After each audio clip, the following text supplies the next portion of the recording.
Welcome to the Configure Price Quote podcast. My name is Frank Sohn and I'm the founder of Novo CPQ Consulting.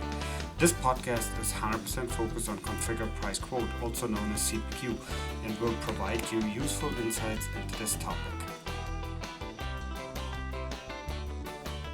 Today I have two guests, and the first guest is Timo Taipale, who is a senior sales manager and head of the Nordics at ShiftLogic, where he advises customers on Salesforce Agentforce Revenue Management and quote-to-cash transformation.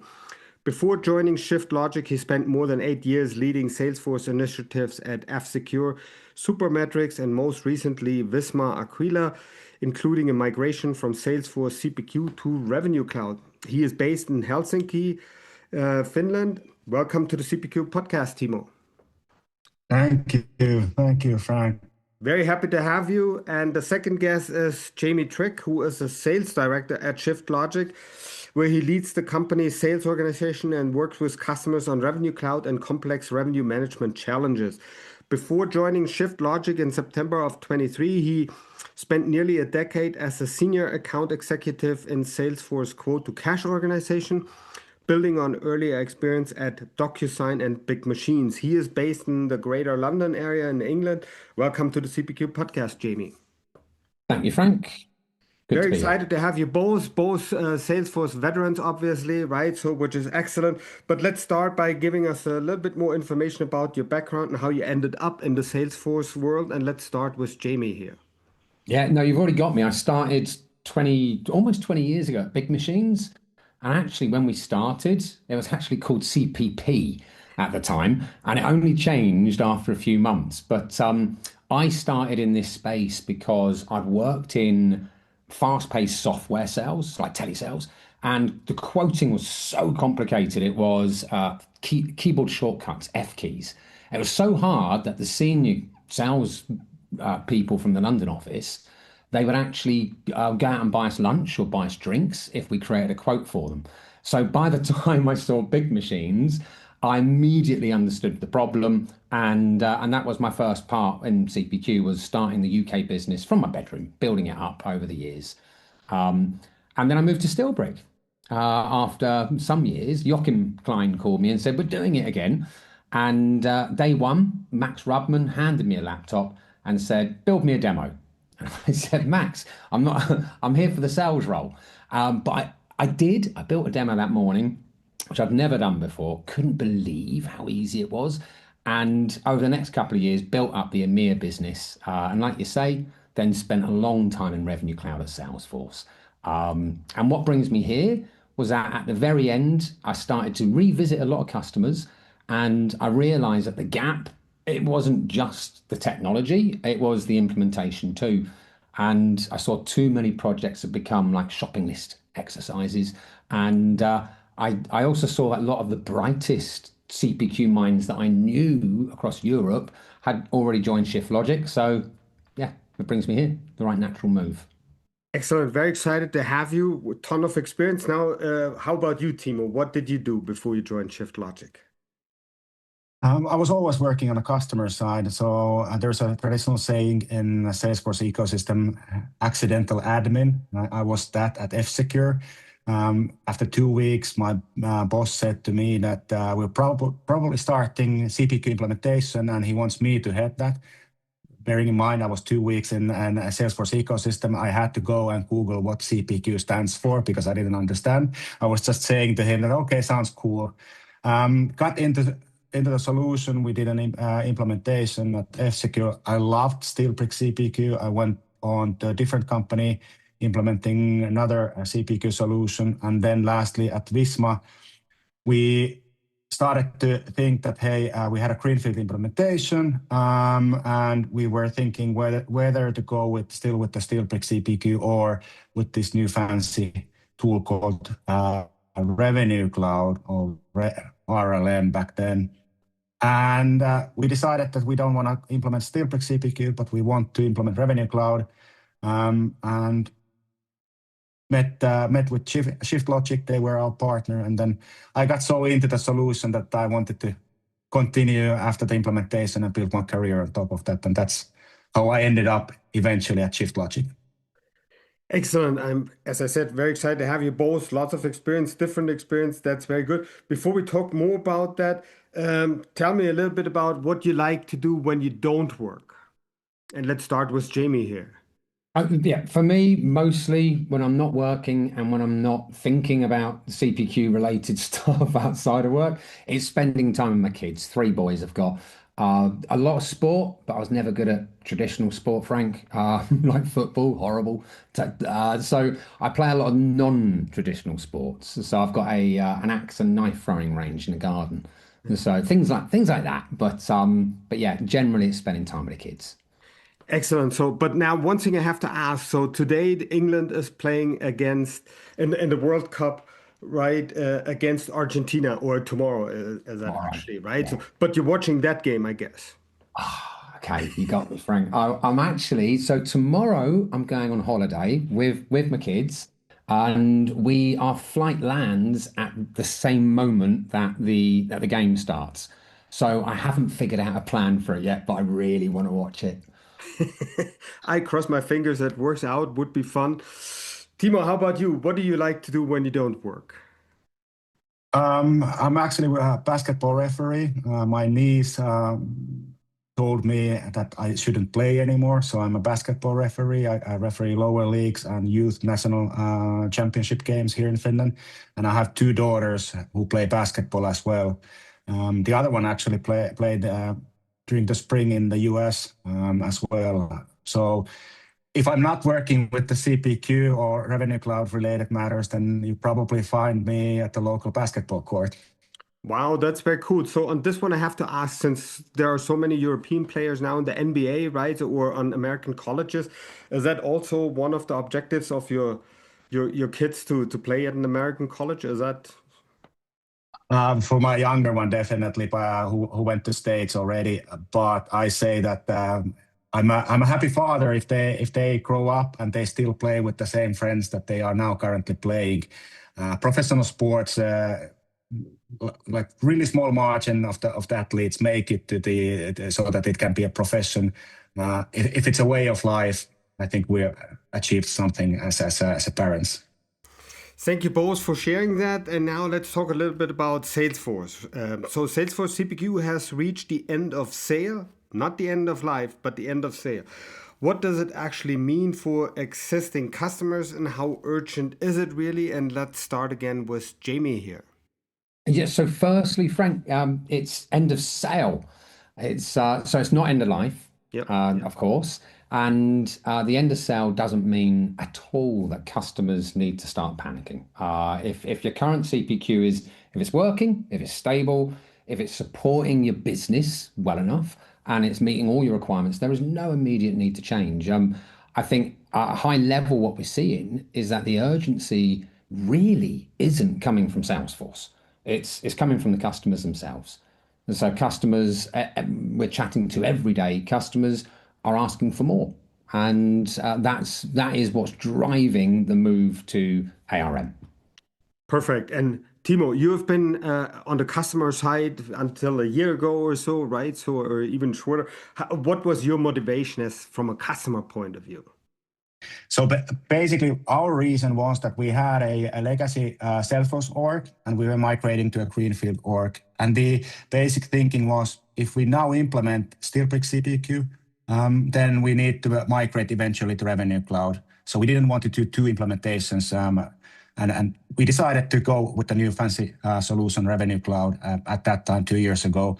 And for us, there was no urgency in it, but the timing was right with the greenfield implementation. Excellent. Got it. And now, as you already indicated a little bit, right? So there's an architecture shift right now from the legacy CPQ, which is the Steelbrick CPQ, right, to the newer ARM solution, Agentforce Revenue Management. And this is closer to a re-implementation than an upgrade, right? So how do you set that expectation with customers who are hoping for a cleaner path, right, or a shorter implementation time?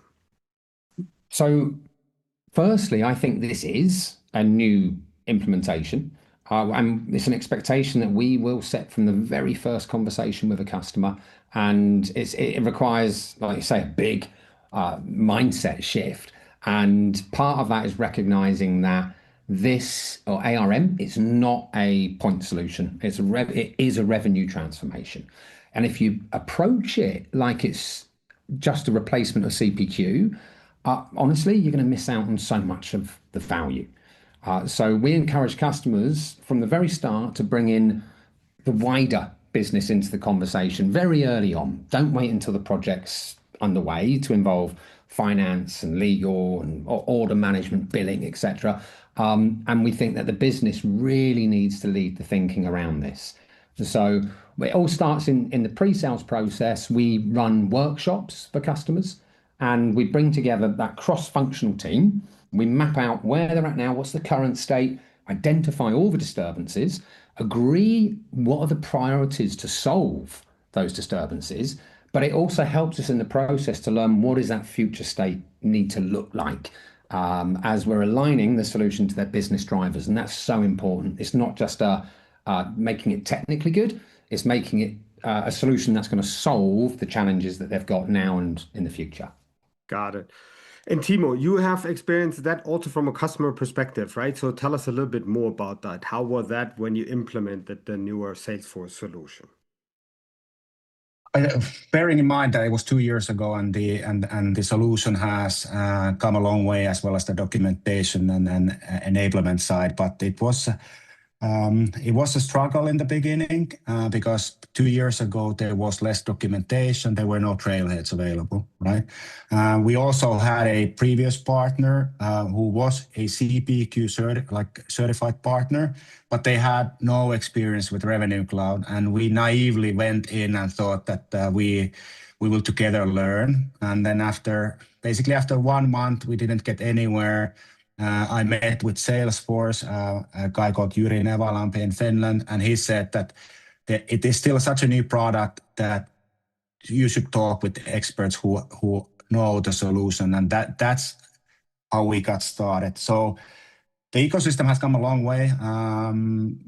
There's a lot more capable partners, and the product documentation is a lot better. ShiftLogic is also enabling competitors, if you will, other partners. But I think that in the beginning, it is because it's a different solution, it's a different data model and so on, it will require some learning from the customer as well, and putting your mind into it when you're implementing to understanding the whole concepts. Excellent. And one of the genuine opportunities in this transition, right, from one solution to the other is also to reduce technical debt. So that's like simplifying your rules, cleaning up data, rationalizing workarounds and stuff like that. How often does that actually happen versus the old complexity just getting rebuilt in a new environment? All the time. So every project that's what we'll advise is, let's have a look at the entirety and simplify to standardize, to streamline everywhere where possible.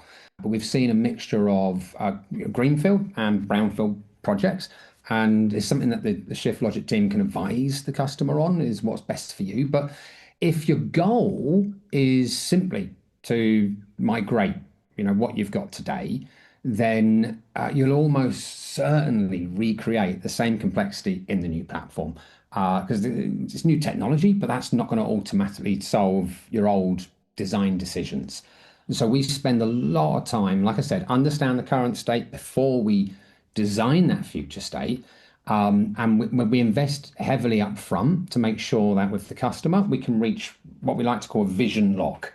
So we work with the business really to understand not just what exists today, but why it exists. And I think that for us, asking why is probably the most important question, because when you look at every pricing rule, every approval step, any product dependency or custom process, there's a story behind it. And sometimes it's been driven by, it could be a regulation or genuine business requirement. But quite often the answer is, well, Jamie, that's just how we've always done it. Or we built that because the platform that we had in the past couldn't support what we needed. If your company is evaluating CPQ and you're not sure which vendors are actually worth your time, try the free Novo CPQ briefing match app. You answer a few questions about your business and requirements, and it gives you a more focused starting shortlist of relevant CPQ solutions. It's meant to save time, reduce noise, and make early CPQ research a lot easier. Go to novuscpq.com and click on the CPQ podcast page to find it. And now I have a question specifically for manufacturers. Where does ARM handle complex products, ERP integrations, and channel quoting well today? And where should they still do, or a customer still do careful diligence? Yeah, I think for me, the first distinction I always make is that I've always seen there as being two broad categories of CPQ. And so you've got your engineering CPQ and the sales CPQ. Of course, engineering CPQ is about designing the product itself. Often that could be engineered to order, attribute-based configuration, engineering bombs, CAD integration, that type of thing. So manufacturing constraints. And ARM or ARM has started to blur the lines, but essentially at its heart, it's a sales CPQ. So it's the platform you're going to use for the selling process. So everything once the selling process begins, this is what we're going to use. It's there to guide your sales team into discovery, recommend the right solution, manage the pricing, the discounting, streamline the approvals all the way end to end. And it does, of course, then provide the full range of revenue models. And this is one of the distinctions we're seeing is that manufacturers now, it's not just about having that engineering level CPQ, it's about enabling them to sell this broad range of goods and services that they've got. And that is where ARM is incredibly strong.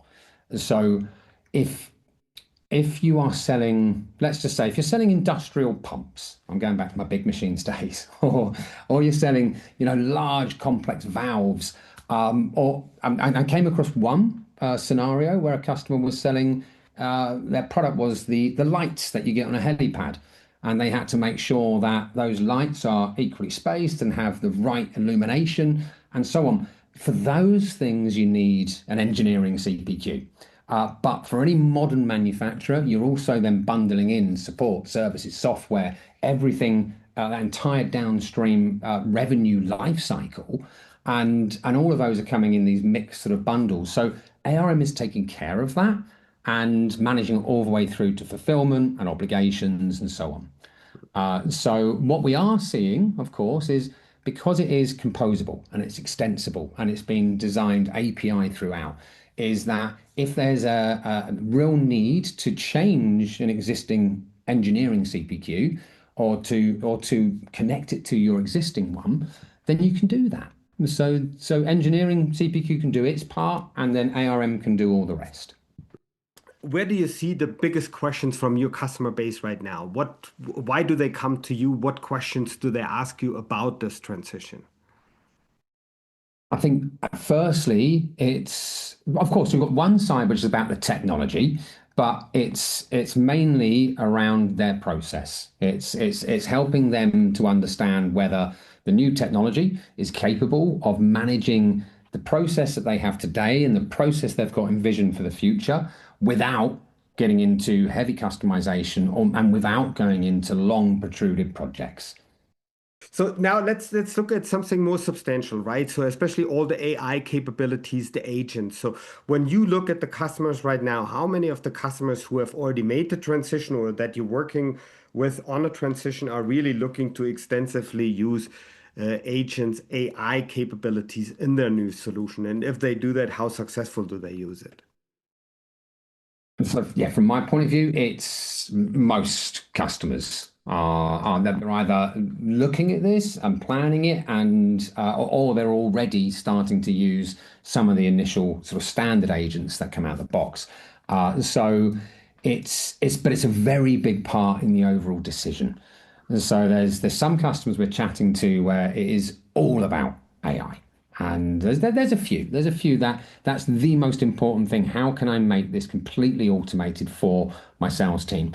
And so we're seeing that from one side, but the use cases I'm seeing on a day-to-day basis. I think this week already I've seen probably 5, 6 different AI use cases within Revenue Cloud, and it's using all different engines as well.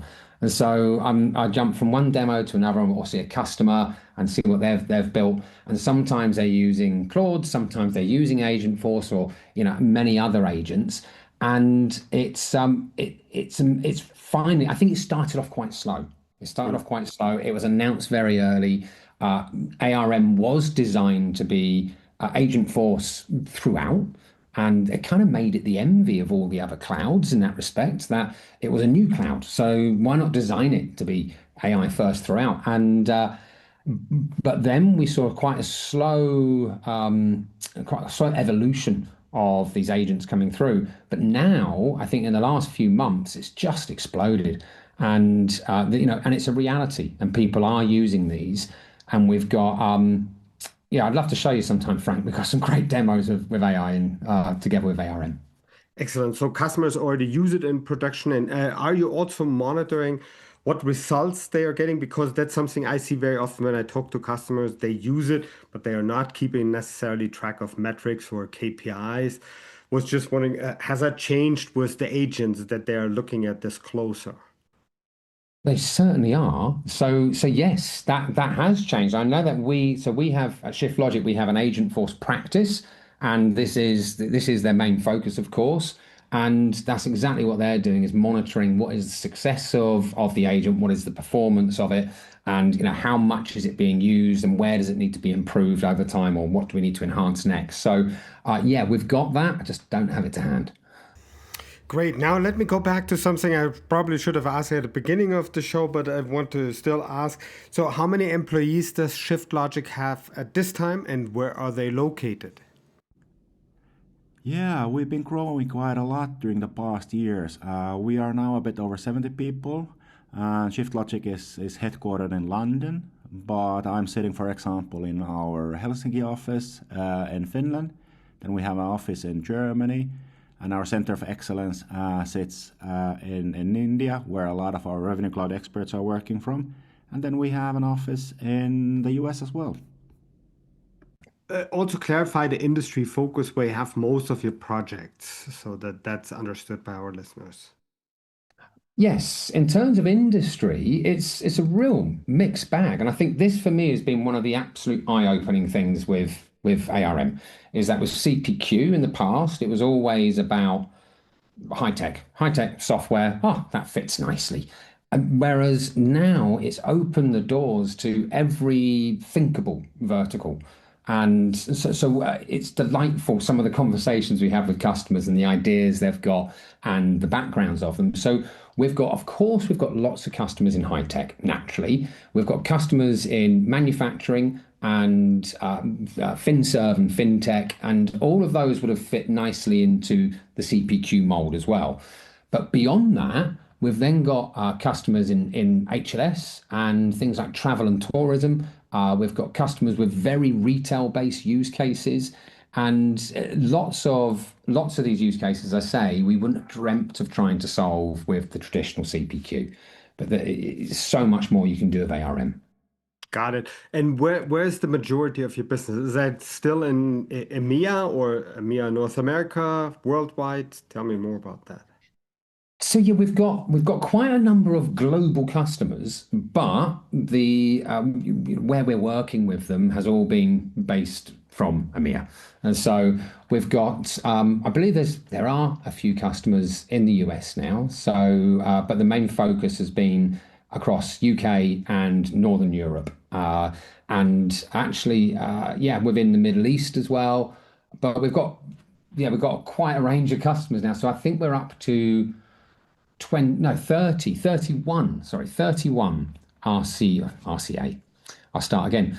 We're up to 31 ARM customers now. We signed up the newest just this week, and a few last week, and we're just seeing that growing and growing. But for us, the geography doesn't matter at all. It's about the domain experience. And so we're starting to see that we're being pulled into other countries, into projects. And as I say, it doesn't really have an impact, where the customer is based now. Excellent. And then let's close also by giving our listeners an idea how a typical Shift Logic project works these days when you have to transition from Salesforce CPQ to ARM. Yeah, well, how it usually starts is that Shift Logic and we organize a first call where we introduce ourselves to the customer, or even when they reach out to us, we want to make sure that they know who we are. And this is also for anyone listening, make sure that the partners you're working together know the solution. And if the customer then wants to continue, we have a deep dive where we go through their current solution and their pain points, and then we scope the project. And if everything goes smoothly, we start the project afterwards. When it comes to how long an implementation project lasts, it varies. When I was on a customer side, we went live with RCA within 3 months. That was 2 years ago. And then all together, we continued with cleaning the existing install base, and we went live with the Revenue Cloud billing. So Revenue Cloud Advanced comes with certain invoicing capabilities, but we had much more usage-based product requirements that we decided to go with the full Revenue Cloud billing solution. And if I start from the beginning of the Revenue Cloud Advanced project with Shift Logic, and when we went live with the Revenue Cloud billing in the end, the entire project, Revenue Cloud Advanced, or ARM nowadays, plus the billing, was 7 months, and we were live. But this varies in a sense. Every customer starts from a different point in their journey, and it is best for the customer to have a proper discussion with the system integrator that they want to work together with. Excellent. And that brings me to my very last question, and that's about Dreamforce. I'm not sure, are you guys going to be in San Francisco for Dreamforce? Yeah, we're definitely going to Dreamforce. 2.5 years ago at Visma, we were thinking whether Revenue Cloud would be the correct solution for our quote-to-cash matters. And we went to Dreamforce, and the goal was to basically go to all the possible Revenue Cloud sessions, and afterwards we would make an educated decision whether this solution is for us, right? And it was still possible to basically go to every session. Last year, I tried to do the same. It was just impossible, right? There were just so many sessions around Revenue Cloud billing, that it was just impossible to visit all of them. And that kind of shows also the effort that Salesforce is putting into this. So whatever the stage you are on your journey, whether you are thinking about moving, for example, from Steelbrick CPQ to Revenue Cloud, or you have already implemented it and then looking for ideas for your roadmap items, I think that is the place to be. You kind of can go to the sessions afterwards, you can discuss with the product managers, and there's a lot of peers who have been walking the same journey with you, and you can discuss share ideas about different experiences there, right? And if you're going there, we are at Shift Logic also organizing Dream Walk. So basically, we'll be walking across the Golden Gate Bridge in San Francisco on 14th of September, and everyone within the Salesforce community, if you're there and you want to join, we'd love to have you there. We're raising money for UCSF Benioff Children's Hospital. So more people there are, the better we are able to provide for world-class care to the children and families who need it the most. So I hope to see many of you there. Excellent. My very last question now, I think I said that now to the third time, is what's a good way for interested listeners to contact you if they have any questions for you or the Shift Logic team in general? Well, they can certainly contact us via LinkedIn, via the website, via email or phone. So however they like, WhatsApp if they like, doesn't matter. Excellent. We will have the LinkedIn information in the show notes. Timo, I guess it's the same for you, correct? Yeah, it's that you have in the show notes our LinkedIn URLs, because Timo Taipale, it's not the easiest name for non-Finns to pronounce it, but LinkedIn is definitely the best. Excellent. As always, we will have this information in the show notes. Thank you both very much for making time for the CPQ podcast today. Thank you very much, Frank. Thanks for having us. It's been a pleasure. I'd like to thank everyone for listening and hope you learned something interesting today. If you like the podcast, please go ahead and rate it on iTunes or share it with your friends and colleagues. In the meantime, you can find us online at www.novocpq.com. So long, everyone.